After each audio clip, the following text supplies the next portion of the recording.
Ge Pamungkas, Ernest Prakasa, semua komika-komika kawakan hari ini tuh udah pernah ke Pontianak. Jadi itu cikal bakal masuk ke industri hiburan. Aku nggak pernah bayar sekolah, dibayarkan guru. Satu gang aku tahu.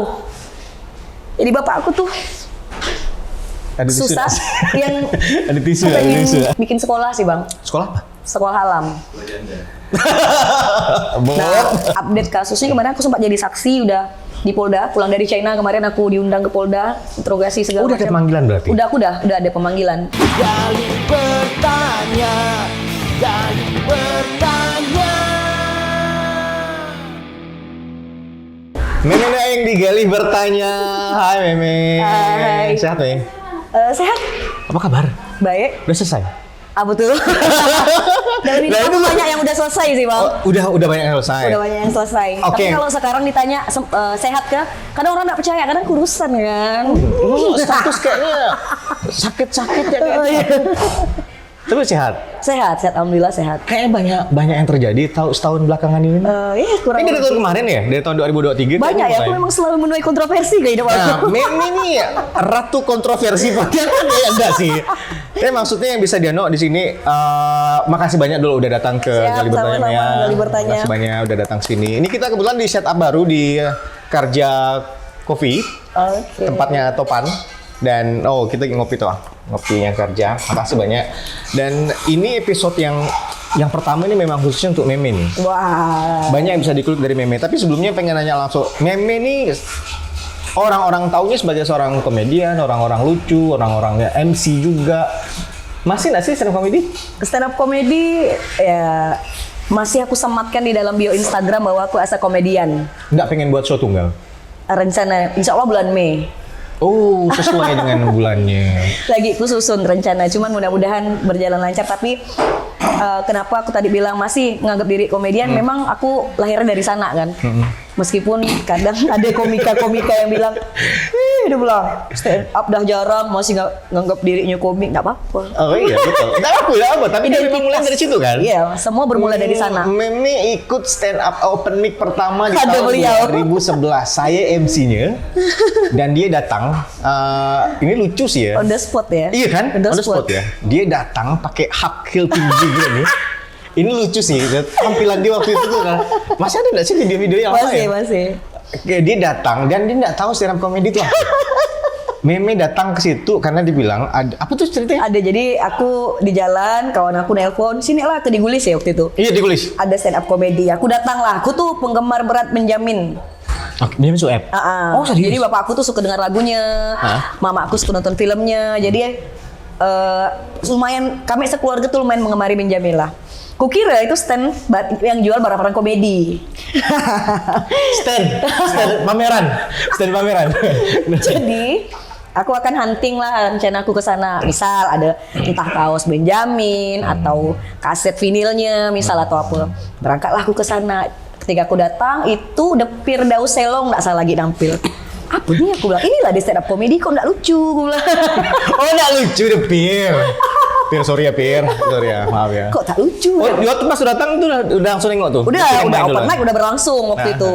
Nah, karena aku ndak kayak kurang menarik ya nontonnya gitu. Di situ ada Pak Bakar namanya yang biasa di Taman Budaya. Kawan-kawan Oh, iya. pasti kenal. Iya. Pak Bakar, ya aku panggilnya Wakman asal ya. Karena aku suka manggil orang random, terus nyambung ngomong. Kenal gak sih waktu itu? Nggak kenal. Sama sekali. Jadi Meme itu kita punya challenge siapa yang berani stand up on the spot.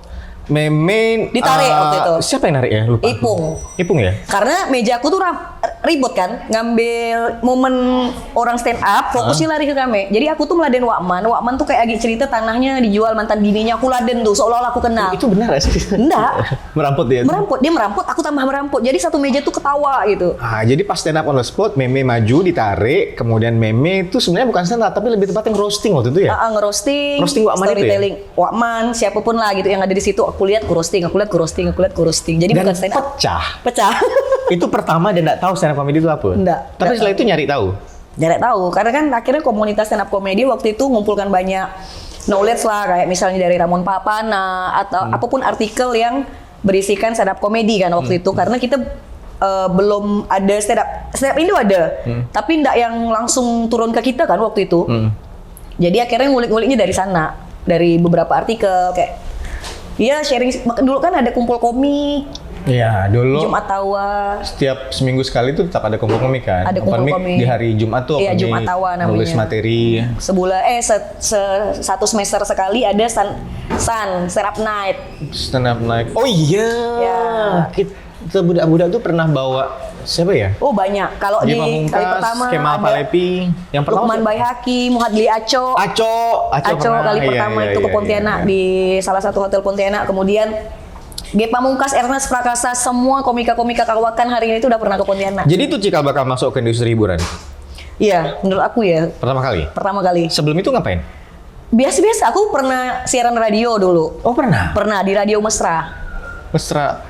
Pernah dengar tapi lupa di mana ya. Mesra di mana ya? Di ini yang sekarang Sotong Pangkong, area Sotong Pangkong. Oh, Camar. Iya. Yang biasa buat karaokean lama-lama tuh ya.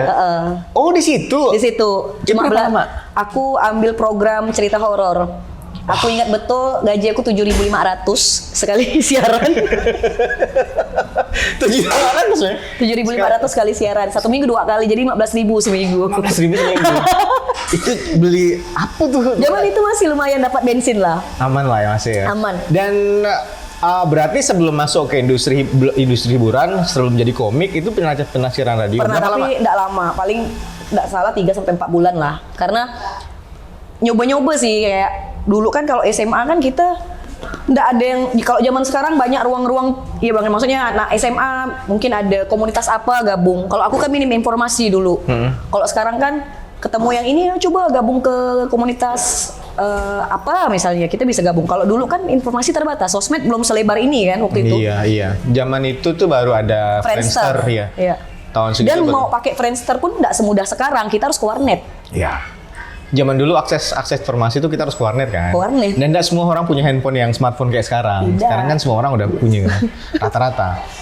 Masuk ke stand up comedy, kemudian MC juga mulai dari situ juga. Dapat tawaran-tawaran dari situ juga. Jadi stand up komedi itu membuka jalan aku berkarir, bisa jadi MC dari sana. Karena mungkin secara tidak langsung belajar public speaking kan waktu stand up. Masuk ke dunia MC, kemudian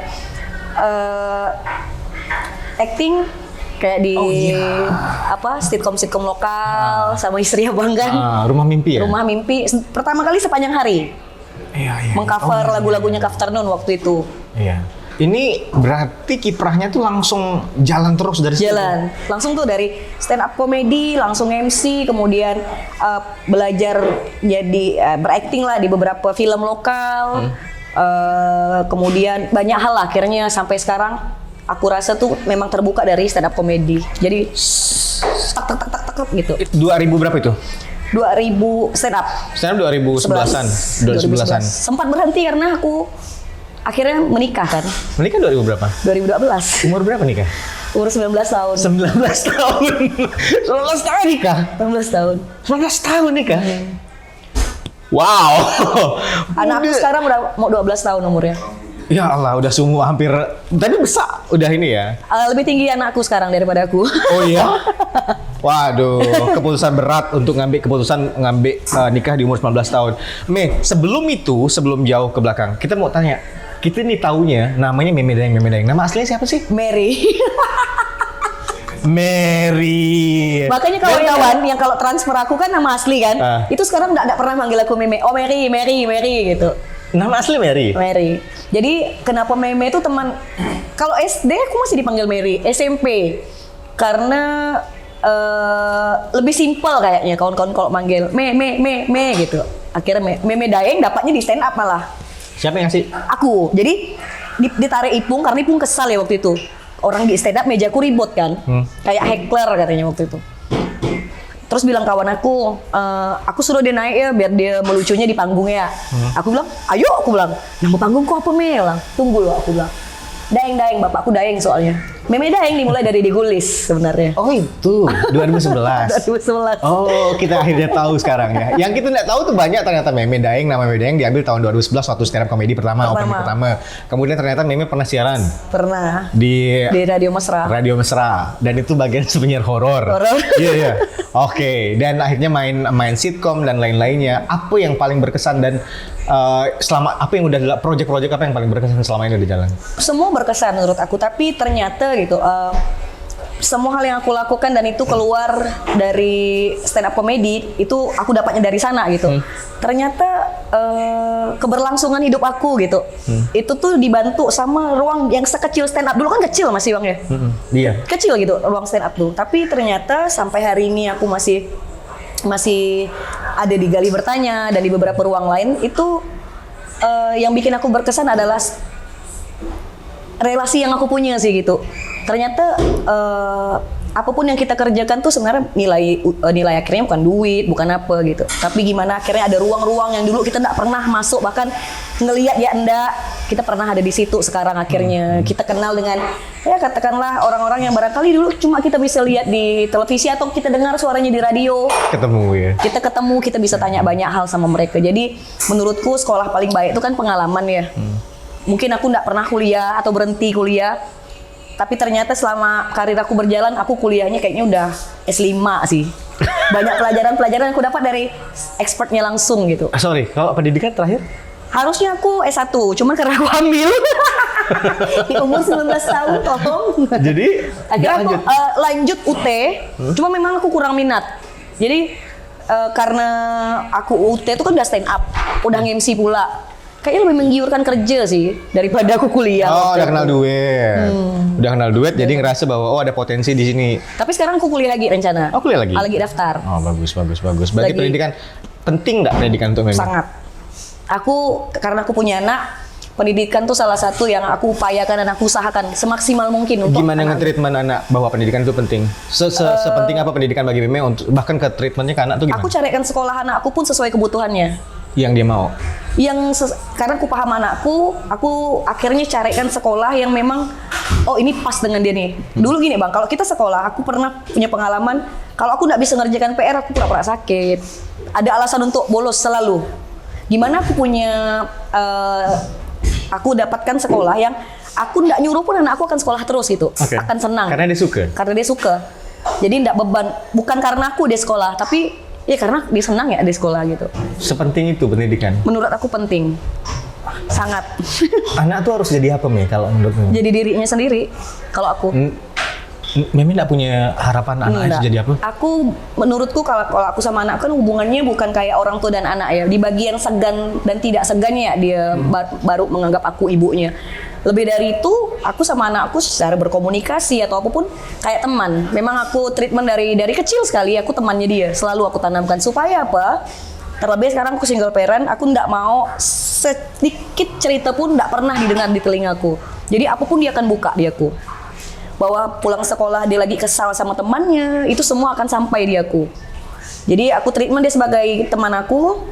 Dan untuk masalah pendidikan aku selalu tanamkan dari dia TK, jadilah diri kau, jadi kau pengen apa, aku sebagai fasilitator ya. Aku mencoba aku kan ngerasa anak bukan investasi Bang ya.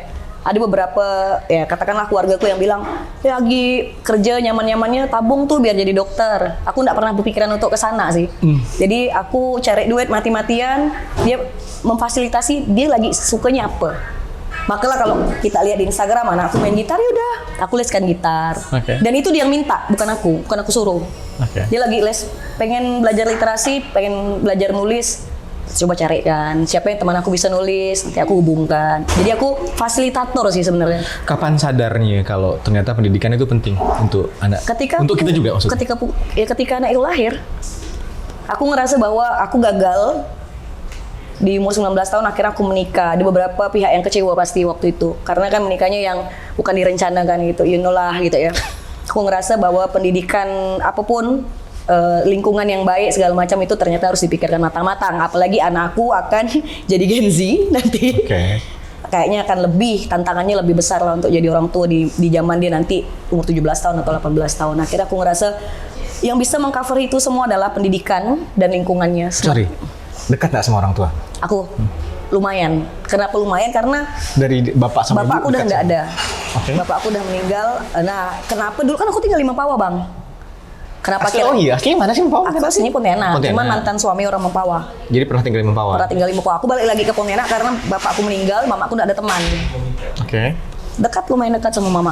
Cuman nggak sedekat kayak sama aku ya. Anakku sama aku tuh kayak, karena kami cuma berdua kan tinggalnya, hidupnya Masa cuma kecil Meme Daeng nih gimana? berat. Aku tuh lahir dari keluarga yang sangat berkecukupan, tapi sampai dia bangku nomor 3. Aku anak keempat yang ketika lahir ekonomi keluargaku tuh langsung. Jadi ada bahasa anak bawa suwe katanya. Yang nggak pernah kita tahu tuh aku sempat dikasih ke tanteku, Bang. Paham kan? Ada Loh, maksudnya dikasih ke tante dikasih gimana? karena nggak mampu orang tuaku. Sampai segitunya? Udah baju udah dibungkus. Berarti Karena tanteku belum punya anak waktu itu. pas waktu Meme lahir, itu ekonomi keluarga langsung Lagi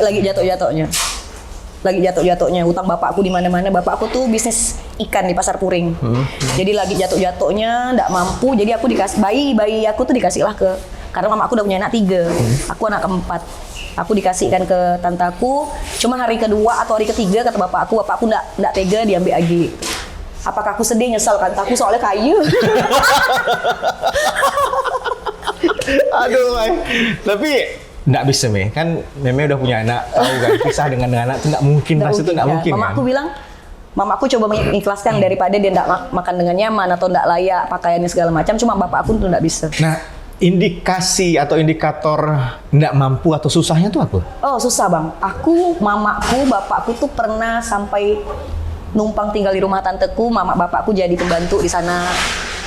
Kalau kawan-kawan SD aku nonton tuh dia tahu tuh setiap sekolah aku jual kacang di sekolah. Aku nggak pernah punya tas. Aku selalu pakai kantong mitra Anda sekolah. Tenteng kantong. Serius? Aku nggak pernah bayar sekolah, dibayarkan guru. Satu gang aku tahu. Jadi bapak aku tuh Ada tisu susah, nggak? yang ada tisu. bapak aku susah sekali, dan itu di zaman aku SD. Nah, Aku nggak pernah punya sepatu bagus, Bang. Itu pasti hibahan kawan-kawan ya. Kawan-kawan di dekat rumah. Terus kalau kebesaran bapak aku paku Maksudnya? sepatunya di depan gini biar muat. langsung ya nggak apa-apa. Kalau tatarannya susah sampai mana? Ya Taruh sini ada apa-apa lagi. homeless, ya nggak punya rumah. Itu sampai tahun berapa? Ngerasa kalau Sampai aku SMA. SMA? Akhirnya terus mama aku tuh kebobolan punya anak lagi. Tuhan mau ngasih aku cobaan tuh, akhirnya punya anak. Bapak aku nggak punya kerjaan sama sekali. Dia pernah coba jadi tukang bangunan, jatuh dari lantai berapa kakinya patah. Akhirnya bapak aku recovery, aku sama mama aku berdua. Abang aku kan udah pisah kemana-mana nih, udah pada besar-besar kan. Aku sama mama aku jual air tahu. Jadi sebelum berangkat sekolah, aku sama mama aku nyari-nyari air tahu. Paginya subuhnya aku jual ke jalan-jalan, ke pasar-pasar. Mama aku juga jual. Terus sambil bapak aku sembuh, akhirnya mama aku tuh hamil, punya adik. Adik aku kena kanker, meninggal di umur 10 tahun. Adik bungsuku tuh kena kanker. Dia talasemia mayor kankernya. Tahun? Meninggal 2010. Oh masih Di nggak umur tahu 10 ya? tahun. Tapi kena kankernya tuh ketahuannya di umur 9. 9 tahun. 9 Berarti tahun. cuma ya Allah. Nggak nyampe 1 tahun dia. Pokoknya 9 tuh sakit. Diagnosa 6 bulan, 3 bulan udah meninggal adik aku. Oke. Nah akhirnya pekerjaan terakhir bapakku tuh jadi tukang gali kubur. Bapakku tukang gali kubur. Dan aku tinggal di kuburan. Jadi kuburan itu ada sepetak rumah kecil memang untuk penjaga kuburan itu. Ya kami tinggal di situ. Iya. Jadi kalau kawan-kawan sering jemput aku dulu kan aku udah punya motor kan. Kalau jam 9 ke atas nggak berani tuh. Karena cuma satu rumah, sisanya kuburan ya. Ramai Pak situ. Situ ramai ya? Ramai kuburan tadi. Dulu sepi, bapakku pasang lampu atau apa. Iya. Itu pekerjaan terakhir Bapak. Tukang gali kubur. Sampai beliau Meninggal meninggal tahun 2017. dekat sama Bapak. Sangat. Sebagai anak perempuan, biasa anak perempuan kan dekat sama Bapak. Sangat. Kalau di keluarga berapa anak perempuan?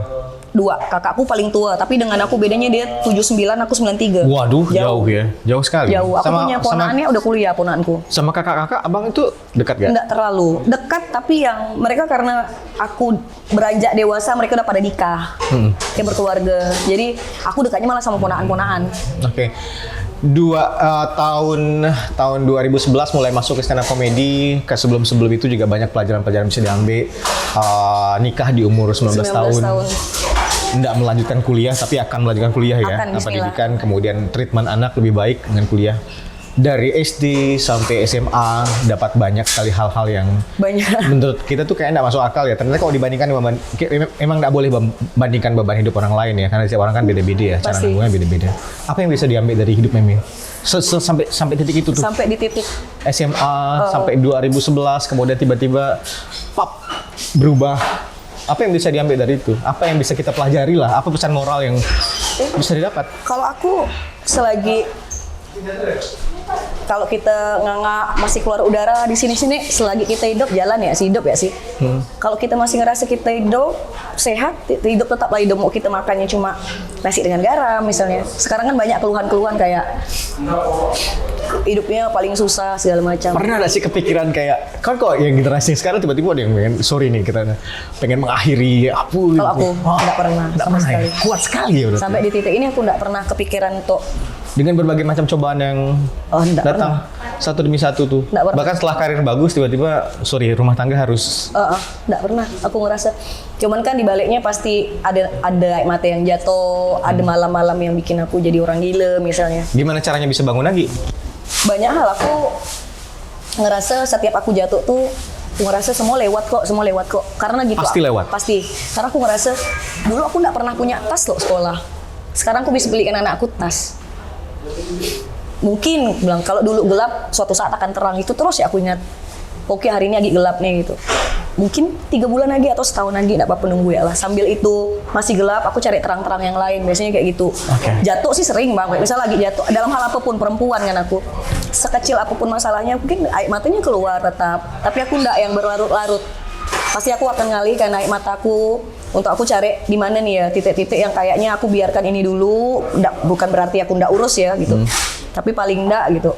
Jangan sampai apa yang aku rasakan lewat pun terlewat gitu ya gitu. Sampai yang ndak dipandang mata tuh ndak dipandang sama sekali gitu. Kadang ada hal-hal yang lagi bikin aku jatuh, aku ndak bangun, ndak apa-apa biar ya aku jatuh. Tapi di situ ya, yang di sana-sana aku tetap cari hal-hal lain gitu. Apa ya sejauh ini dari semua hal yang buat Meme jatuh tuh apa yang paling susah untuk bangkitnya? Kalau aku ini sih, kalau yang hari ini terjadi adalah keterlibatan mantan suami aku di rumah tangga yang sekarang ya. Kita nggak bisa co-parenting, itu ya. Karena aku sangat menyayangkan, aku pengen gitu, anak aku tuh punya bonding lah sama bapaknya. Tapi yang terjadi kan tidak. Itu dari semua kegagalan menurut aku itu belum bisa berhasil di sana. Aku belum Komunikasi bisa. masih terjalin baik? Tidak, makanya itu yang aku hari ini bikin aku jatuh sampai hari ini. Aku pengen punya anakku dan bapaknya punya bonding misalnya. Butuh tidak butuh ya. Tapi menurut aku anakku butuh gitu. Anak pernah nanya nggak soal ini? Aku bercerai itu izin dia ke anakku. Responnya? Terserah ngobrol. Aku kan memang kalau itu yang terbaik, dia nanya alasannya apa, aku buka semuanya. Yang anak aku nggak pernah tahu dari aku tuh nggak ada. Semua hal aku update, apapun. Oke. Aku tega nggak tega gitu. Jadi walaupun mungkin itu belum pas untuk umuran dia untuk mengonsumsi apapun ceritaku, katakanlah aku punya pacar, aku cerita, aku kenalkan misalnya, atau bapaknya punya pacar, aku kasih tahu, aku lihatkan fotonya, atau aku dengan bapaknya nggak punya komunikasi lagi, aku kasih tahu. Semua hal aku update. Supaya apa? Supaya dia nggak ngerasa kecewa gitu. Banyak kebohongan-kebohongan. Tapi pahit sih memang beberapa hal yang dia telan sekarang gitu. Nah, tapi ternyata kalau untuk anak aku tuh malah hal-hal yang aku ceritakan sampai hari ini malah bikin dia jadi lebih mandiri sih dari umur-umur kayak dia gitu. Kayak tuh bisa masak nasi dengan nyaman di rumah. Dia paling lihai masak nasi. Dia bisa masak kangkung dengan enak. Meme bisa masak nggak? Bisa. Cuman kalau masalah nasi dia jagonya di rumah. Dia lebih paham takaran berarti ya? Aku nggak pernah nyuruh dia untuk cuci piring, tapi dia inisiatif bisa. Meh, dengan Kea kan dekat sekali tuh. Sangat Sering ngobrol. sering. Apa obrolan yang paling deep sama Kea? Dia selalu tanya. Kalau Kea tuh kan dia pernah bikin Instagram story gitu lah. Dia bikin Q&A.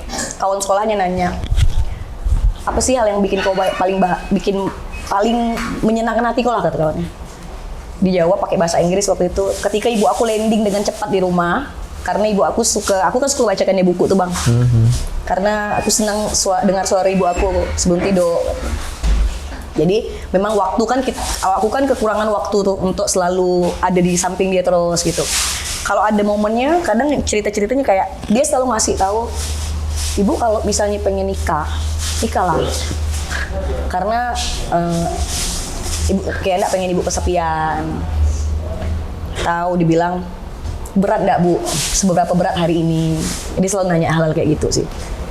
Misalnya kalau dia tahu tuh muka aku capek segala macam, dia enggak pernah nanya kalau aku capek. Tapi besok paginya, kalau misalnya aku udah agak segat, dia sambil gurau-gurau, ada masalah ke semalam kayak gitu. Sedekat itu ya kita, jadi kita ngobrol. Segitunya dia nanya. Kayak misalnya aku putus sama pacar aku. Cerita enggak tapi? Cerita, aku ceritakan. Apapun yang terjadi, apapun yang aku dapat dari luar, pulang rumah aku pasti cerita ke dia, orang paling pertama yang aku ceritakan apapun nih. Termasuk yang kasus-kasus aku yang diangkat di akun-akun tidak bertanggung jawab. Itu juga tahu dia gitu. Dia tahu duluan. Dia tahu duluan. Tapi itu memang aku dari dulu nggak pernah pengen tapukkan apapun dari anakku. Karena sosial media sekarang kan mudah menjangkau apa-apa. Takutnya dia tahu lebih duluan, atau rekam jejak aku di sosial media ternyata tidak sesuai dengan apa yang aku ceritakan di rumah. Mei, ini satu lagi nih. Coba tengok tuh. Itu siapa? Kea. Itu anak. Waktu Kea tahu mamanya buat tato. Ada, aku izin dulu. Oh, izin dulu. Berarti enggak langsung buat? Enggak. Dia enggak apa-apa tuh? Enggak. Foto ini dia yang pilih kan? Oh, dia yang milih kan? Chatnya masih ada, dia milih kan. Yang ini lebih mirip, dia bilang. Itu umur berapa ya? Ini umur 5 tahun nggak salah. 5 tahunan. Oke. Dia enggak ada komen apa-apa soal tato yang dibuat mamanya? Nggak Itu ada. karena kalau kayak tuh nggak tahu ya dia open minded kan enggak ya gitu. Pernah aku tanya masalah tato, kan aku pernah diundang ke sekolahnya untuk jadi ngisi kelas public speaking lah. Terus aku tanya, gimana kak pakai baju panjang nggak? Nggak usah lah kata dia. Emang apa? Dia bilang. Aku coba tanya guru ya, enggak bu. Gurunya pun bilang enggak apa-apa bu, ini kan sekolah keberagaman. Pak, lihat kan ya. Nah terus dia kawan-kawannya pada ngeliat kan. Dia bilang ini kalau tato ini, dia ngulik realis ini, dia bilang. Oh iya. Dan ini yang bikin hebat nih Instagramnya ini kan Gandhi ya, bikinnya. Bagus, dia selalu pas mukanya segala macam. Sampai segitunya kalian ya. Obrolannya sampai hal-hal yang itu nggak masalah. Oke, Mei. Ini banyak ya. Tadi memang sempat nyinggung masalah beberapa hal yang terjadi di ini. Berat nggak sih single parent tuh? Kalau Agi sedih berat mikirnya. Kalau Agi ya aku melakukan aktivitas seperti biasa, kayaknya nggak berat lah ya, karena semua aku lewatkan. Terus gitu. gimana caranya bagi waktu dengan anak? Tadi memang bilang Ya, bahkan susah. untuk Kia bilang bahwa waktu yang paling ditunggu adalah pas waktu ketemu mamanya di rumah. Gimana caranya bagi waktu di tengah kesibukan seperti ini? Di luar kota lah, pergi Iya. sana sini lah, Itu. pulang berapa hari lah. Itu gimana yang caranya? Sampai hari ini belum bisa aku bagi banyak buat dia tuh waktu. Waktu. Tapi aku selalu tanya gitu. Kayak pernah nggak sih gitu sakit hati atau sedih? Aku bilang. Kalau dalam 1 minggu malah ibu cuma bisa 1 hari. Gitu. Selalu aku tanyakan, tapi dia bilang enggak kok, dia bilang. Nggak apa-apa. Yang penting kayak masih punya ibu ya. Jawabannya gitu terus. Karena dia tahu kan aku tulang punggung misal. Respon kemarin waktu pas ada kasus, bukan kasus ya, tapi ada salah satu akun yang memberitakan berita yang kurang enak. Ya akun gosip lah ya. Dan itu tuh memberitakan hal ini sih ya memang nggak nyebut nama gitu. Ya, Kemudian ini sih ya. tiba-tiba semua orang tuh Berasumsi itu aku. Meme. Respon pertamanya gimana waktu tahu itu? Dan Kia pasti tahu kan soal itu? Iya pasti tahu dia. Jadi kali pertama kabar itu datang dari sahabat dekat aku dari kecil lah. Dia DM, aku kalau udah berita tentang janda ini bebar-bebar ya aku nih, dia bilang. Aku masih belum gubris karena aku lagi di jalan balik nge-gym waktu itu. Kalau aku cek, oh bukan nih, aku pikir. Karena aku tapi berpikir tuh, tunggu loh. MD aku ya MD. Tapi aku cari nama lain. Emang ada selebgram lain Ada selain nggak MD? sih yang nggak MD? Iya nggak ada. Malam itu telepon udah banyak masuk tuh, sampai aku matikan data. Kayaknya belum tahu, belum dengar kabarnya. Tapi malam itu aku kawan-kawan kawan-kawan dekat lah ngajak keluar untuk cari. Ini kita kulik yuk gitu. Siapa yang bikin atau berita apa gitu. Akhirnya aku hubungi beberapa kawan-kawan untuk tanya, cuman aku nggak aku ambil pusing benar karena nggak terlalu jelas tuh. Cuma diduga ini. Besok siangnya ketika aku ketemu sama yang terduga pasangan cewek cowok itu kan teman dekat ya lumayan. Kami ngobrol, gimana nih aku bilang yang dirugikan aku segala macam. Karena kan ada fake account yang ngaku-ngaku jadi sepupunya yang diberitakan lah waktu itu. Jadi aku ketemu lah sama pasangan itu, kawan-kawan bantu ngobrol segala macam. Naik lagi postingan kedua. Makin lanjut ya. Dan itu bahaya. Postingan kedua tuh aku ditelepon. Jadi aku punya beberapa bisnis lah. Salah satu bisnis aku tuh investor aku lari. Harusnya lusanya aku tanda tangan investasi untuk beberapa proyek. Dari 3 investor satunya menarik diri. Berarti benar-benar untuk kerugian materi juga ada dampaknya dari kasus itu. Menarik diri. Aku tanya, dia enggak respon. Istrinya bilang sama aku, sorry ya kak, dia bilang kita takut. Jadi mundur maju karena takut. Tapi gimana ceritanya bisa kok tiba-tiba ada berita itu muncul ya? Nah, ini orang yang ngasih informasi nih. Nah, yang bikin orang percaya adalah ada screenshot aku video call 2 jam. Gimana orang itu bisa dapat? Nah, itu yang kami tidak pernah tahu. Tidak pernah tahu kenapa bukti screenshot itu ada. Kalau bukti screenshot itu kalau kelihatannya itu dari HP-nya. HP aku. HP Meme kan? HP aku. Kecurian data atau kehilangan datanya dari mana itu yang kita. Itu gimana dia punya akses ke HP? Nah, makanya ada pertanyaan apakah aku pernah betulkan HP waktu itu atau aku di mana aku nggak sadar HP aku diobrak-abrik segala macam. Itu yang sampai hari ini belum ketemu jawabannya. Tapi kalau untuk nomor HP si pengirim, Instagram si pengirim aku udah dapat dari langsung kepolisian kan, udah dilihat kan. Dan sekarang akunnya udah hilang, nomor handphone pun udah bisa dilacak. Berarti dia sengaja memang betul gitu. Tapi kalau misalnya boleh klarifikasi, aku sama terduga yang video call RM ya. Iya. Itu aku ingat betul September aku mau ke Pesta Pora subuh hari. Dari beberapa hari sebelumnya, nah aku tuh punya mantan, baru putus aku, hari itu baru putus. Jadi niatnya si RM nih, dia lagi ada di satu proyekan sama mantan aku hari itu. Pengen nyambungkan tali kisah lah nih. Mantan aku curhat sama dia mau kayak mujuk atau nanya-nanya, gimana kok bisa putus segala macam. Berarti itu adalah isi pembicaraan yang diposting tentang di mantan screenshot aku. itu, yang berapa jam itu? Tentang mantan aku. Subuh hari besoknya ada teman, waktu di video call ada teman aku. Karena kami lagi packing mau berangkat ke Jakarta, mau Pesta Pora. Gila ya penggiringan opini oleh akun bodong itu. Jadi isinya betul-betul ngomong kan, bala nggak sayang ke anak kau udah dekat segala macam. Makanya 2 jam tuh singkat menurut aku. Karena kalau curhat di warung kopi bisa 5 jam. Iya betul. Iya. Itu karena cuma ada screenshotan video call 2 jam dan jamnya bukan jam-jam biasa subuh hari. Makanya jadi digiring opininya bahwa itu hal negatif ya, semuanya terima, semuanya makan. Ini kan viral di TikTok, di Instagram, Facebook, grup-grup keluarga. Masa sih? Di grup keluarga teman-teman Respon aku. orang rumah, orang heboh, ramai. Karena aku kan memutuskan ketika aku divorce, aku memutuskan untuk tinggal jauh dari keluarga. Aku cuma berdua kayak kan. Oke. Kita kontrak rumah berdua, memang berdua ya hidupnya. Ada yang ngejudge enggak? Ada yang langsung DM aku ramai bang, yang ngatakan aku macam-macam perempuan nggak benar, janda gatal ya. Itu yang DM netizen yang. Ada netizen. Yang kau nggak kenal. Ada yang aku kenal kayak astaga kok bisa sih nggak ingat anak gak gitu lah.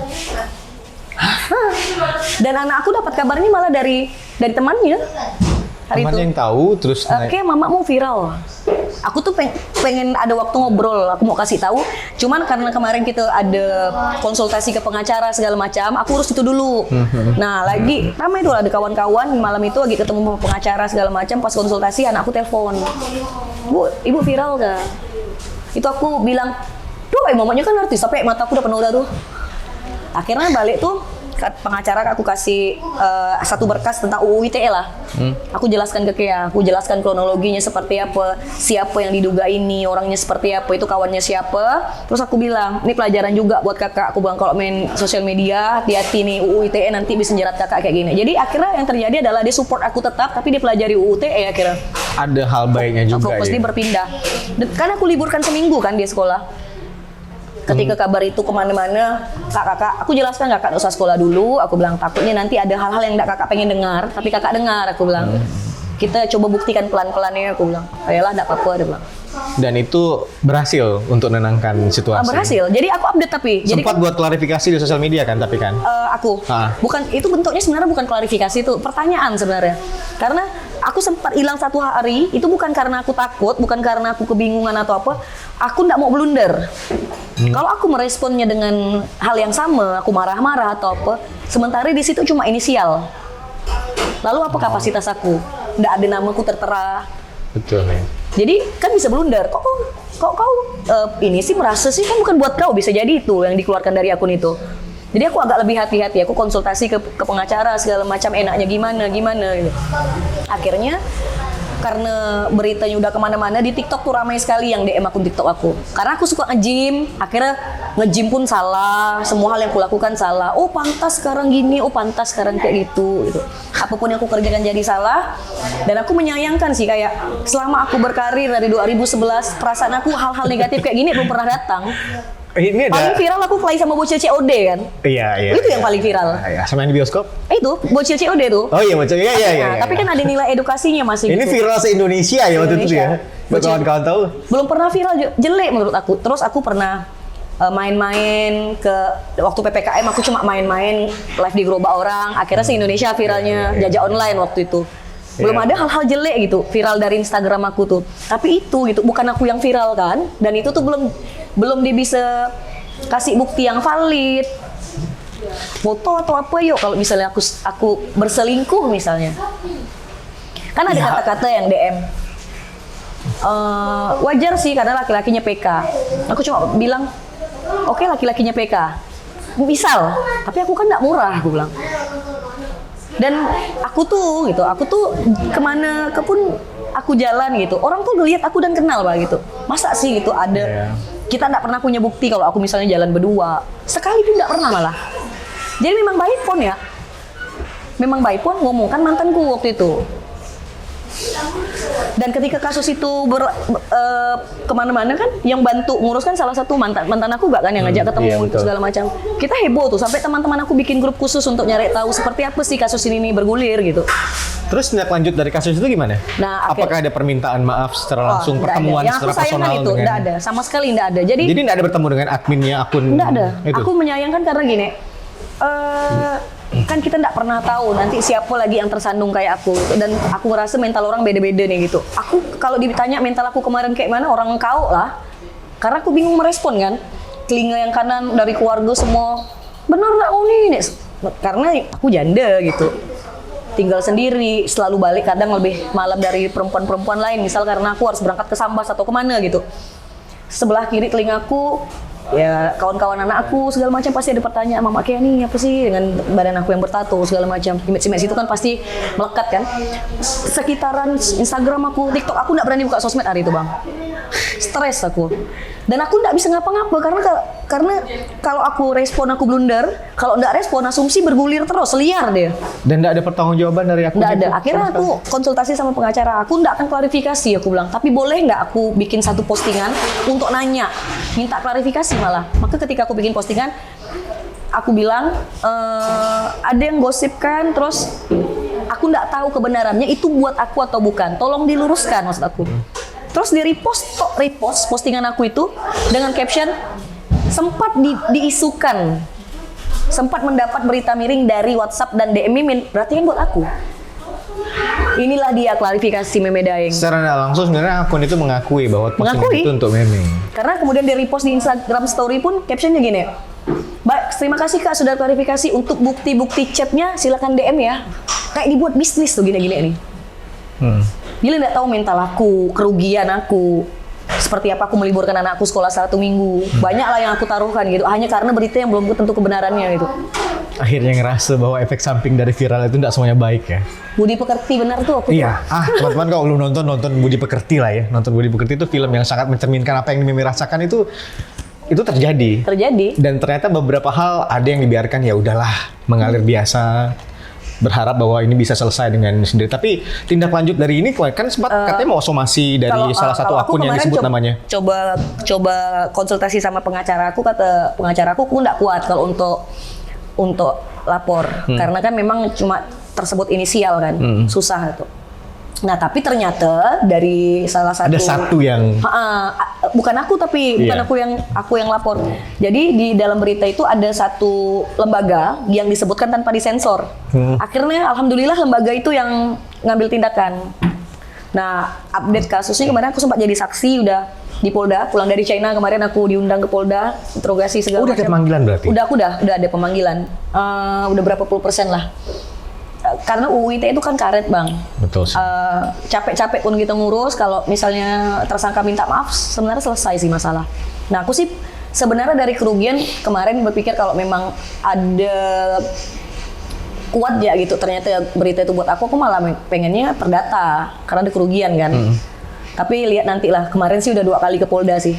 Semoga cepat selesai, Mei. Semoga cepat selesai, tapi aku pengen ada ini sih, ada efek jerak lah. Ini keresahan kita sih sebenarnya. Saya yakin ini keresahan kawan-kawan juga. Banyak akun-akun yang seperti itu, akun-akun berdasarkan informasi yang ada di Pontianak. Itu Melabeli ini kan, Iya. melabeli akun ini. yang berdasarkan beritanya itu, informasi yang mereka sebarkan itu berdasarkan dari komentar, postingan netizen lain. Yang punya akun aku tuh repost ya. cuma DM dari orang, Bang. DM dari akun anonim. Kan bahaya, misal nih suatu saat aku nggak suka sama Bang, aku tinggal buat fake account, terus Iya, aku iya. chat dia, kamu tau nggak Gali itu selingkuh sama ini, dia nggak nanya dulu, nggak cari tahu dulu, dia ngepost. Langsung posting. Nah, aku kan nggak menunjukkan identitas aku kan, karena aku pakai fake account. Betul. Aku nggak tahu, aku balas dendam sama Bang, tapi aku nggak ngapa-ngapa, santai. Terus abang tuh karirnya hancur, bangunnya capek-capek nih. Jahat ya. Sosial media kok Ya dimanfaatkan. kalau mental kita sama semuanya. Kalau ada yang bunuh diri segala macam. Karena gini Bang, sebenarnya hal kayak gitu kan bisa kayak aku. Ada banyak yang bilang, udahlah apa sih kau pusing? Bawa santai, aku kan komedian. Ya enggak gitu. Yang aku rasakan bukan cuma sekedar aku harus klarifikasi atau aku diamkan atau apa, enggak gitu. Kerjaan aku tuh beberapa memang ada di sosial media. Relasi aku mandang aku dari sosial media segala macam. Belum anakku, belum keluargaku, belum kerjaan ini, belum itu, belum ini, belum brand yang aku pegang namanya segala macam. Gimana? Sementara kasus itu kan waktu itu cepat tuh. Komentarnya beratus-ratus, beribu-ribu cepat tuh Bu. Iya. Dan orang jadi semua kelihatan kan, yang nggak suka tuh malah makin muncul ya. kelihatan. Iya kan? Bahkan beberapa circle gitu curang. Kelihatan. Iya. Ya. Sangat. Pasti kelihatan. Ini dampaknya sekarang udah mulai tenang, udah mulai. Kalau aku sih Tapi semenjak kasusnya berjalan terus kan? aku masih lanjutkan beberapa ya panggilan segala macam, aku tetap datang, kebutuhan memang untuk menyelesaikan kasusnya aku tetap datang apapun hasil akhirnya nanti ya. Tapi paling tidak kalaupun aku tidak dapat apa-apa yang udah dirugikan misalnya, paling tidak itu tadi tuh aku pengen ya ayo lah bergerak lah yuk gitu, siapapun dari sibernya ke atau apa, bikinlah yuk gimana caranya akun-akun yang senyaman mungkin dia bermain, rezeki dia datang dari sana, tapi bunuh banyak orang. Ini opini aku ya, Mi. Aku rasa bahwa akun-akun ini selalu lolos karena mereka tuh nggak pernah dapat efek jerak. Iya. Karena nggak pernah ada tindak lanjut. Beberapa orang mungkin merasa dirugikan, tapi akhirnya berakhir dengan ya postingan permintaan maaf atau apapun. Jadi akhirnya nggak ada yang benar-benar beres. Kemudian mereka akan mencari korban lain, mencari berita-berita lain, dan akhirnya akan membuat informasi-informasi baru, opini-opini baru juga. Itu maksudnya.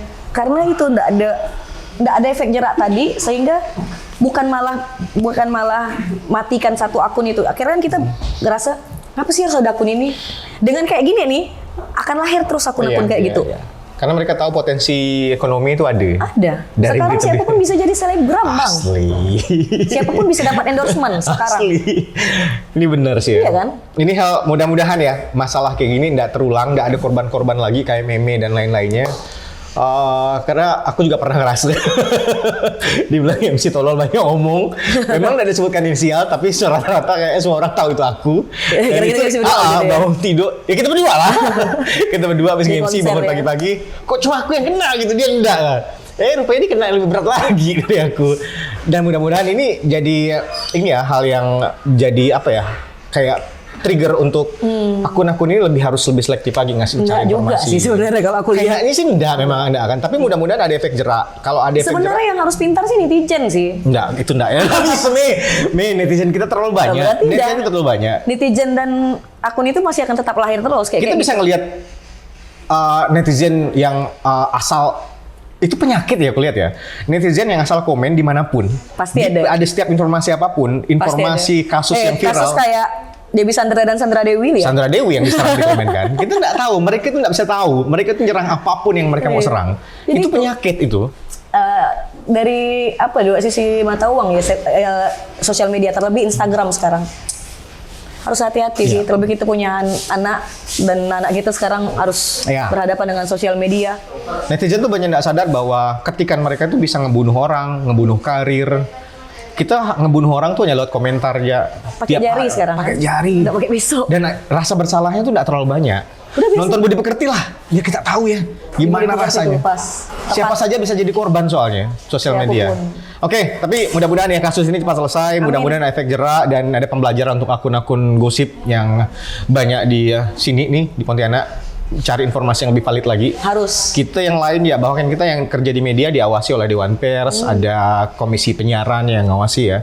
Nah, akun-akun gini, kita netizen yang ngawasinya. Kita yang ngasih teguran ke mereka. Ada informasi yang salah, kita yang ngasih tahu mereka. Mei, tadi katanya mau buat stand up show. Jadi benar Insya Allah Mei. Mei. Udah 2 bulanan ini sih aku lagi garap pelan-pelan. Mudah-mudahan nulis ini full materi baru. Oke. Ada nggak dari tragedi hidup? Di sini sih banyak. Judulnya Janda Tawa. Janda Tawa. Keren nih judulnya nih. Janda Tawa ya? Janda Tawa, full materi baru. Berat nggak sih nyandang status janda? Perspektif orang kan sangat. Janda tuh rasanya kayaknya sangat. Bahwa anak gadis balik jam 2 malam masih oke, kalau janda enggak. Sorry nih aku nanya ini ya. Berat nggak? Sangat. Jadi ada tetap orang yang merasa memandang negatif. Dari sisi masyarakat mungkin beratnya di finansial biasanya. Makanya janda itu terlalu disantuni. Ada jatah beras buat seorang janda itu kan. Sebenarnya aku lebih dari sisi finansial sih. Beratnya jadi janda tuh itu tadi, mental. Bahwa ada sekarang beberapa kawan aku malah kalau aku minta gonceng takut, Bang. Anjir, nanti kan akun gosip kayak gitu-gitu. Segitu ya? Iya. Memang apa ya? Aku itu yang pengen aku usahakan nanti mungkin dari Janda Tawa lah, kayak membuka pikiran orang bahwa janda itu sebenarnya sama ya sih dengan yang punya suami, yang punya apa ya kebetulan gitu. Tapi karena perempuan ya. Iya. Perspektif masyarakat kepada kalau perempuan. Kalau janda sama duda kan, duda masih adalah kayak balik bujang pasti kan. Semua orang yang jadi duda pasti akan balik bujang. Tapi kalau janda kan memang dari dulu ya berat memang menjandang gelar janda gitu. Aku bilang sama kawan-kawan, apa sih bedanya itu? Bedanya aku nggak punya suami ya? Iya kan Bang sebenarnya? Kita nggak bisa ngubah perspektif orang lain ke kita, tapi kita bisa nahan diri untuk supaya nggak terlalu ngerespon berlebihan ya, untuk masalah yang kayak gini-gini ya. Nah, aku santai-santai ya gitu. Dan materi-materi kayak gini akan dibawakan di Janda Tawa. Banyak. Janda Tawa. Ya? Janda Tawa. Bagus loh tuh plesetan dari Janda Tawa tuh. Janda Tawa ya. TJANDA. Udah ada tanggal pastinya? Ada tanggal 12 Mei insya Allah. 12 Mei. Pas ulang tahun 31. Hah, cantik. 31. Aku menghadiahi ulang tahun ke 31 aku dengan bercerita banyak lah, dengan pengalaman aku dari divorce. Aku akan jadi Janda Tawa ini nanti adalah perjalanan aku hidup dari umur 1 tahun sampai 31 tahun. Berarti gimana perspektif. bapak aku menjadi tukang gali kubur. Bapakku Bugis, seperti apa orang Bugis tuh hidup dalam kesusahannya segala macam. Jadi aku ceritakan runut sampai aku bercerai, sampai aku sekarang udah janda jomblo lagi gitu-gitulah. Kalau udah jomblo bukan janda lah. Oh, dan 12 Mei di ulang tahun yang ke-31. Itu adalah sebagai bentuk ulang tahun apresiasi diri aku ya. Menghadiahi diri aku dengan aku show siapapun yang nonton, mau 1 orang 2 orang aku tetap stand up nanti. Oke, nice. 12 Mei 2024. Venue masih dirahasiakan. Oke, venue masih kita dirahasiakan. Kita lihat loh tiketnya ramai enggak? Materi-materinya baru ramai, ya. Berarti agak lebih besar ruangnya. Kalau sepi ya udah yang kecil-kecil aja. Terakhir stand up kapan sih? Terakhir stand up ada salah satu event kita buat sama kawan-kawan di aku lupa di mana. Yang di ini. Everyone. KDRT. Terakhir itu. Everyone ya, betul ya? Ini nonton kan? Nonton kan? Ini ya, budak-budak paling depan nih. Iya. KDRT terakhir. KDRT itu ya? Oh iya. Dan satu-satunya komik perempuan. Masih nggak sih sekarang kayaknya di komik perempuan. Siapa lagi ya? Ada, Ready Mas. Ready. Red. Kan. Ya betul. Ada yang mau nanya kawan-kawan? Soal meme? Mungkin ada penasaran apa kira-kira mau ditanyakan. Nah, kalau klarifikasi tadi udah ya, itu enggak benar. Aku bisa pasti, tapi enggak tahu ya, balik lagi ke orang-orang sih kan. Kalau hari ini pun aku bilang cerita kayaknya mungkin ya sih, ya enggak apa-apa gitu. Tapi kan ya nggak ada tanggung jawab aku untuk klarifikasi itu gak sebenarnya. Pembenci kan selalu bisa menemukan Terus sisi jangan buruk dari dihapus. kita kan. Ya nggak apa-apa lah. Tapi terima kasih sekali lagi udah datang ke sini. Siap. Next, kan semuanya udah nih. Apa yang mau dilakukan lagi selain dari Janda Tawa 12 Mei? Apa yang belum tercapai sih? Kalau aku pengen bikin sekolah sih bang, Sekolah apa? sekolah alam. Bob.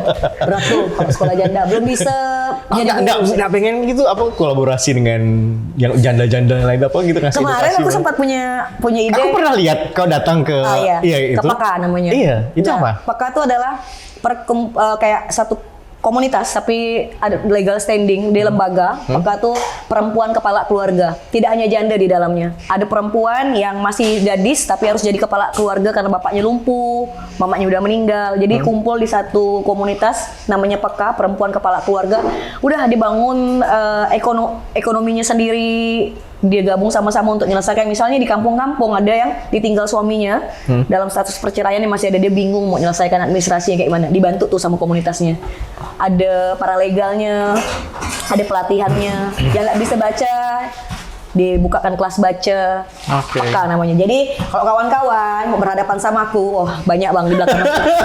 Ibu-ibu peka, perempuan kepala keluarga bisa bikin kita Ya. salah lah. Karena keren sekali Peka tuh. Aku kemarin cuma ke Pekanya Kuburaya. Dia ada di 7 kabupaten sekalbar. Se-Indonesia bahkan. Se-Indonesia? Se-Indonesia. Jadi kalau misalnya kegiatan mereka tuh dia punya kalender event sendiri. Kegiatan-kegiatan apa tuh ada. Itu bukan buat sekolah janda. Udah ada, dah komunitas memang udah di sana Udah. ada. Kalau kira-kira mau gabung silakan. Pengen kan? Pengen? Atau pengen perempuan kepala keluarga. Nah, kita ganti IP-nya jadi bisa jadi pria. Pria. Pria kepala keluarga. Pria Pak. Kan udah kewajibannya ya, mau gimana sih? Harus lah. Dan sekolah ya, buat sekolah Kalau alam. aku sih goals aku itu sih bang. Max-nya. Macam mana cara gapanya lama ke apa, tapi aku pengen punya itu satu. Aku rasa cukup lah kalau aku mati itu Kenapa? bekalnya. Satu, karena aku ngerasa anakku kan sekolah di sekolah non formal. Di sini di Pontianak cuma ada SD, SMP, SMA-nya belum ada. Nah aku pengen ambil bagian SMP, SMA-nya tuh. Nah, kalau yang nonton ada investor, Ya siapa tahu. ya kita pengen buat telepon ja. Ini ada yang bagus. Aku masih udah aku susun pelan-pelan seperti apa kurikulumnya, kemudian aku akan kemana. Udah beberapa kali aku ketemu orang untuk riset itu. Itu salah satu goals yang pengen aku jalankan entah tahun depan, entah tahun lusa. Oke, mudah-mudahan ini tercapai dalam waktu Amin. dekat. Itu perjalanan panjang ya, proses Sangat, ya. pasti. Dan tidak akan mudah, tapi apapun itu mudah-mudahan yang belum tercapai bisa dicapai. Amin. Dan next target dalam waktu dekat apa kira-kira dalam tahun ini 2024 selain 2024? Janda Tawa udah oke Janda Tawa apa Gi?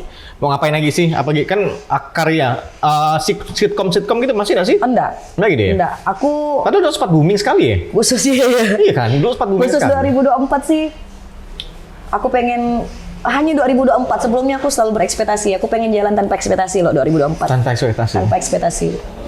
Meskipun yang aku dapat kayak kemarin di akun gosip segala macam, Oke. nggak apa-apa lah jalan ya lo. Karena kayaknya ringan lah tanpa ekspektasi. Tiba-tiba aku di Cina gitu kan seru tuh hidup kayak gitu. Ternyata 2024 aku pengen, udahlah lepaskan lo banyak ekspektasi. Menikmati hidup ya, Karena Bang, ya? hal-hal tak terduga kan akan terus datang tuh gitu. Kita nggak tahu mungkin bulan depan aku bisa dapat sesuatu yang balas kemarin dari gosip-gosip yang bikin mental aku jatuh misalnya. Pelan-pelan lah, satu demi satu, semua akan terjawab sih. Tapi aku yakin ya, kalau misalnya dengan fitnah akan terjawab. Dendam akan terbalas. Kebenaran tuh butuh waktu Iya. biasanya. Nggak apa-apa. Dan ya nggak apa-apa, ambil ya waktu sebanyak mungkin. Aku tuh, walaupun 2024 banyak kecewa yang datang segala macam, aku ngerasa nggak apa-apa sih. Karena aku pernah punya kecewa besar sekali gitu. Aku jalankan itu setahun, 2 tahun, 3 tahun mungkin. Di tahun ketiga itu terbukti bahwa aku yang aku bukan aku gitu, atau apapun yang masalah yang terjadi itu dalangnya bukan aku atau apa. Sekarang aku pengen apapun yang aku dapat masalah atau apa, aku biarkan ya masuk, enggak apa-apa. Oke, Mei, Tapi close gimana sendiri ya. menggambarkan tahun 2024 sampai pertengahan ini nih? Kalau aku berat bang, banyak hal-hal yang hilang dari aku di 2024.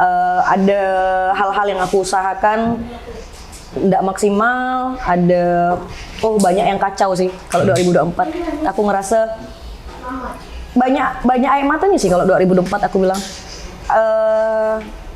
Air mata terakhir aku mungkin di 2021 kayaknya. Habis itu tiba-tiba After ngucur banyak. divorce, pokoknya aku kan jadi orang yang udah bahagia tuh ketika divorce. Udah ikhlas, udah apa, baru aku berani divorce kan. Setelahnya kan aku pelan-pelan nikmati, aku pelan-pelan bangun bisnis, aku pelan-pelan fokus di perusahaan yang aku bangun segala macam. Di 2024 banyak hal yang hilang, banyak hal yang kacau sampai bulan ini. Baru separuh pun belum bahkan. Oke. Tapi enggak apa-apa, itu bagian proses Maka hidup aku ya. bilang, di tanggal 31 Desember kemarin aku selalu bilang di beberapa buku yang aku catat, aku di 2024 nggak mau hidup dengan ekspektasi ya. Masih sering buat catatan-catatan? Masih, aku selalu journaling bang, Oke. Sampai sekarang? masih sampai sekarang. Banyak yang tercapai atau yang enggak? Kalau 2022 banyak yang hal-hal yang aku gapai, bahkan yang nggak aku catat datang. Betul datang. Nah di 2024 aku mencoba tidak mencatat keinginan, tapi mencatat apapun yang aku dapat ya. Jadi aku satu hari satu journaling. Akan ada alarm kalau misal aku belum nyatat apapun, kejadian apapun, kebutuhan apapun, aku selalu catat di journaling pasti. Meh, terakhir sebelum kita tutup. Apa closing statement yang bisa dikasih untuk kawan-kawan, terutama untuk wanita-wanita single parent yang ada di luar sana? Kalau aku sebagai single parent yang udah berapa tahun ya? Single parent beranak kan, nggak beranak kan terserah. Kalau kita hidup dengan banyak cerita orang lain, menurut aku tinggalkan ceritanya. Tetap aja hidup sih kamu.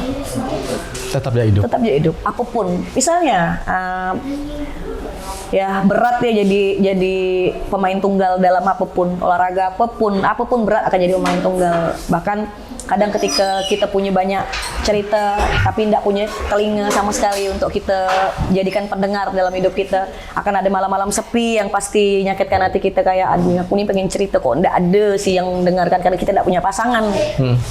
Kuncinya cuma satu, kita tidak akan bisa hari itu pengen punya pendengar yang baik atau itu pengen punya suami, kan tidak secepat itu. Kuncinya tetaplah hidup ya. Aku selalu bilang apapun yang kau dapat hari ini, mau itu pahit, lewat kok pasti. Akan ada terang ketika hari ini kau ngerasa paling gelap sekalipun. Kegelapan macam apapun kita akan bertemu dengan banyak kegelapan. Tanamkan dalam diri kita, udah lewat kok, lewat. Oke. Makasih Mea, udah datang ke sini, udah ngasih sharing banyak hal ke kita, insight-insight bagus. Mudah-mudahan bisa diambil oleh kawan-kawan semua di sana yang nonton kita. Min, Nggak pengen nikah lagi? aku sedikasinya sih. Aku nggak bilang aku nggak pengen. Pakai target nggak sih kayak gitu? Enggak. Ya udahlah. Kalau ada jodohnya ketemu, yuk. Tapi aku akan selektif lah. Lebih selektif ya? Iya, karena Apa punya kriteria pengalaman. kalau untuk laki-laki yang bisa dijadikan suami kalau untuk Meme ini apa? Tidak KDRT, tidak manipulatif, tidak playboy, dan nerima anakku sih. Oke. Bukan nerima, anakku harus nerima dia, bukan dia nerima anakku. Berarti tanya ke Kea dulu ya? Iya. Boleh atau enggak? Harus diseleksi sama Kea. Oke, terima kasih kawan-kawan. Makasih Mea, thank you ya Me. Makasih banyak datang, sehat-sehat. Biasanya tandem MC ya. Makasih, sampai jumpa lagi. Nanti kita biasa ketemu dengan Meme di panggung ya. Barangkali di festival Oke, akhir bulan ini kita siapa tahu ada yang mau undang kita untuk jadi MC tandem, boleh sekalian kita promosi. closing kayak MC bagi saya memedain rekan saya. Dari Pak Edi pamit, sampai jumpa. Assalamualaikum.